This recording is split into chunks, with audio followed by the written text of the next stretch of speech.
રાજકોટના મેટોડા જીઆઈડીસી વિસ્તારમાં 6 વર્ષ 8 માસની માસૂમ બાળકીનું અપહરણ કરી તેની સાથે યૌન શોષણના પ્રયાસનો ગંભીર બનાવ સામે આવ્યો છે।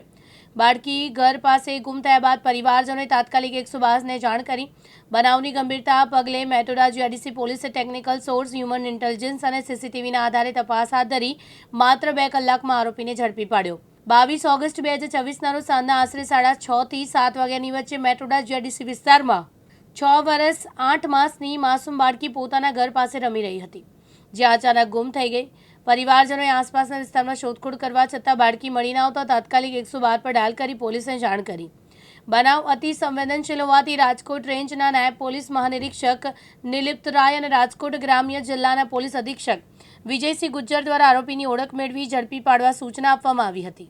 રાજકોટ ગ્રામ્ય જિલ્લાના મેટોડા પોલીસ સ્ટેશનમાં મેટોડા જીઆઈડીસીના ગેટ નંબર 3 પાસે અંધેરી રહેવાસનો વિસ્તાર છે। ત્યાં એક દંપતી જે મજૂરીનું કામ કરે છે, એની આશરે 6 વર્ષની દીકરી સાંજે 7 વાગ્યાની આજુબાજુ ઘરેથી ગાયબ થઈ ગઈ। થોડી વાર પોતે શોધખોળ કરી, એના પછી 112 ઉપર ફોન કરીને પોલીસને જાણ કરી। પોલીસને જાણ થતાં જ અહીંયાના ગોંડલના ડીવાયએસપી ઝાલા સાહેબ, અહીંયાના મેટોડાના પીઆઈ એમ.જે. પરમાર સાહેબ અલગ અલગ ટીમોની રચના કરીને અલગ અલગ દિશાઓમાં શોધખોળ શરૂ કરી।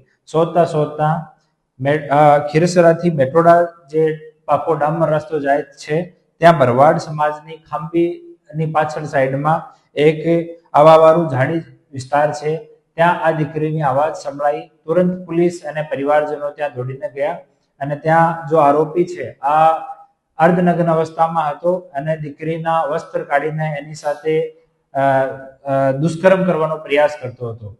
ત્યારે આરોપીને પકડવામાં આવ્યો અને દીકરીને ત્યાંથી રિકવર કરવામાં આવી। દીકરીને પ્રારંભિક જોતા દીકરીની સ્વાસ્થ્ય સ્થિતિ સારી છે।